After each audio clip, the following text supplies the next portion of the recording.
Hello, welcome to the Happy Hearts Project podcast. My name is Cassie. I am your host, and this is part 3 of the reclamation series. This series is all about finding your authenticity so that you can show up boldly and honestly in your life, in your relationships, in your business, and really align with the parts that you want to pull in, with the experiences that you want to have, with the way that you really want to feel. This is a perfect place for people who have maybe been on a journey for a while.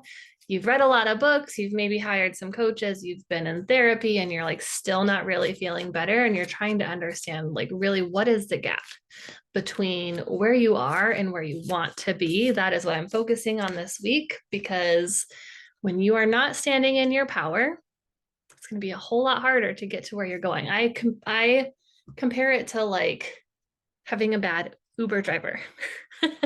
Because when you're not in your power, it's because you're like living in a reactive place of fear.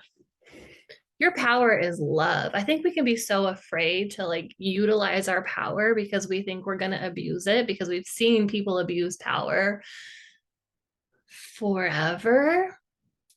But power is not abused when it comes from a place of like love and acceptance. And that's what I'm teaching you guys to do this week, is really how to understand the ways that you are not fully loving and accepting yourself, because that's where it starts. You have to fully love and accept yourself before you can fully love and accept anyone, and to really step into your power that way.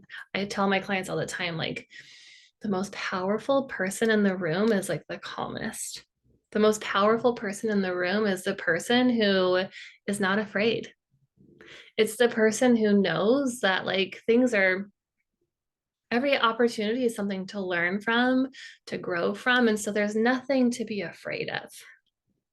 And so when fear is in the driver's seat, I like to compare it to like a bad Uber driver. Fear is a terrible Uber driver. You're going to think that you put the destination in the app, but when fear is driving, it's going to take you 10 times as long to get to where you think you're going. It's going to cost you 10 times the amount of money. And you're going to end up somewhere that you actually find out like you didn't really want to be. Right.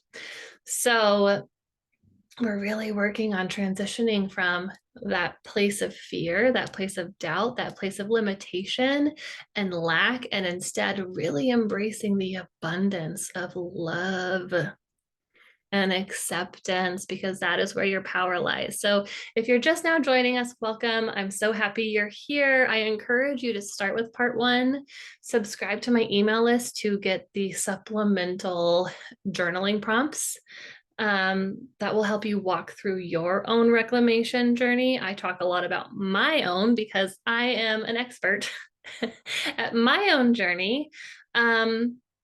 And I really hope that you find some inspiration and encouragement and relatability with what I have been through, what I'm continuing to go through. But what's most important is that you dig in to understand your own. So you can do that by subscribing to my email list. Go to my website via the link in the description of this video and sign up, and you'll get an automated email every day for the next 5 days, setting you up on your reclamation journey. So day 1, we really talked about like, what does it mean to be inauthentic, and how is that disempowering to you and to others? Day 2 was about your limiting beliefs. What is it that you are believing to be fact about yourself and what's possible for you that is actually just gross fiction? It's gross fiction if it's not anchored in your worthiness and in your inherent value, then it is absolute bullshit. So that was yesterday.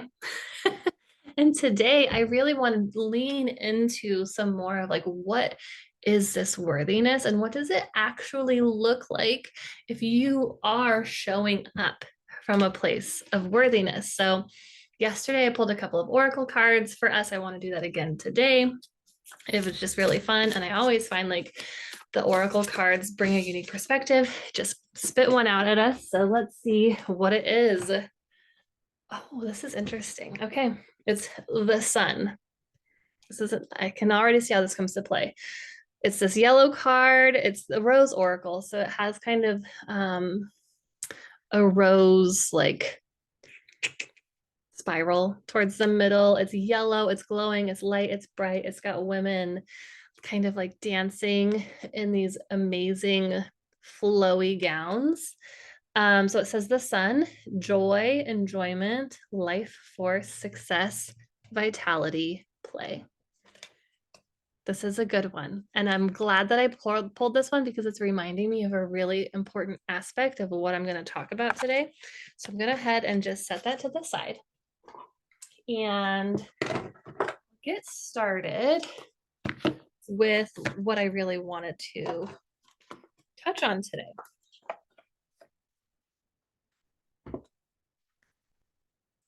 Okay, are you ready?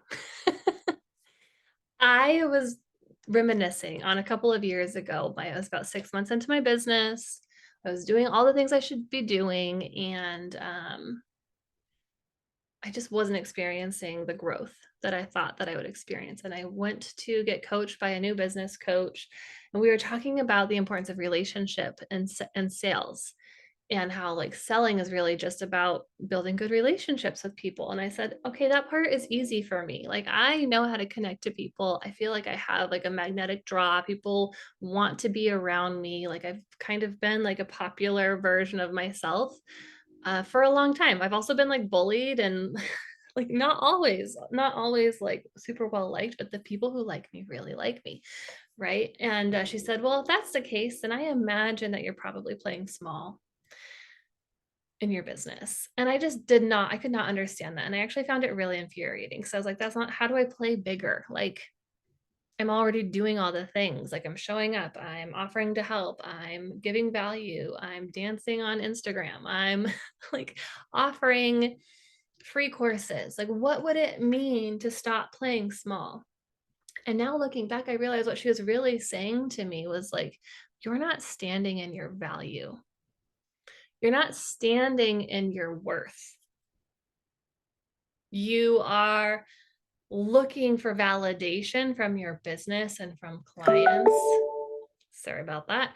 To validate that you're doing the right thing and that you're worthy. And I was thinking about this today, like I don't think Adele is like on her residency in Vegas, sitting by the pool, wondering if the people who are coming to her show are going to have a good time or if they like her music. And I know for sure that she's not thinking about the people who don't like her music and who aren't coming to the show, and how she can convince them to like her. And so I relate to that because I am such an overfunctioner. I am an overfunctioner. My insecurity shows up in that if I feel nervous that something is not going to work out, I give and I give and I give and I give and I give and I give and I give. I've done this in my relationships. I have overgiven so much that I burn myself out. I've done this in my business. I overgive so much that I burn myself out. I've done this with my family. I've done this with my friends. I've done this with my health. I've done this with all of the places where once I feel insecure, I turn up the notch and I get to frickin' work. And yesterday I talked about the difference between those, like the masculine and the feminine energies. And like, this is like a very masculine thing to do. Our society is really, really focused on the masculine part of things, that we have not been taught the more feminine way of being, of like sitting back and allowing ourselves to receive, which is so inherent. Like I talked about, I don't remember, was it yesterday, 2 days ago on the podcast, like a baby like doesn't have to do anything to receive. Like I know that we're adults, but and we have these responsibilities, and that's fine. It doesn't mean that we don't do anything, but it also means that we don't worry about whether or not we should not be worrying about whether or not we are worthy of having these lives that make us feel good, that make us happy. The thing about your value and your worth is that it's already here. And that if you really were to lean into it and to experience it, to let yourself feel that way, to let yourself have the values and the thoughts and the beliefs of someone who knows their worthiness, you're not going to be over functioning. You're not going to have those same resentments. You're not going to exhaust yourself trying to make the people around you happy or to choose you. And I've seen this in my business so many times that it's like actually when I take a step back and I go have fun. Like when I go travel, I make a lot of money. Or in January this year, like my husband and I were recovering from just a really crazy end of the year. My mom passed, he lost his job. Like we just had all like the holidays, everything was happening all at the same time. That come January, we literally just sat on the couch and watched TV, and I made like 30 grand in 6 weeks doing nothing. Right. And so I have seen it time and time again that when we sit back and we allow ourselves, like the card says, to enjoy ourselves, to play, like these things go hand in hand. Joy, enjoyment, life force, success, vitality, play. They go hand in hand. You don't say, oh, once I have the success, I will go play. No, you already have those values now. You're already worthy of that now. But you have to detach from like what it is that you think, like how it is that you think you're going to get it. So for example, I struggle with overdoing, but then I also struggle with like not following through. I do both because I'm constantly overcommitting that then I wear myself out and I can't follow through on the thing. So with this 5-day series, I've actually been really tempted to like not follow through because it feels like a lot. It feels really heavy when I have the expectation of like, oh, okay, people are going to subscribe to my email list. I'm going to build my email list. I'm going to start offering a different type of service because I'm going to, people are going to come and they're going to want to work with me. And I'm going to like, I have all these expectations and it's no longer fun. It doesn't feel good. It feels really scary. It feels like I might fail. And then when I see that the numbers aren't going the way I thought they would, I don't have the amount of downloads I thought I would, I don't have the subscriptions that I thought I would, it makes me want to stop because my brain's like, no, it's not working. That is not the point. The point is that I have something that I wanted to create, something that I wanted to share because it feels good to do it, because I feel like I have something to give. And I have to detach from thinking that I'm going to like receive something specific that's going to make me feel worth it.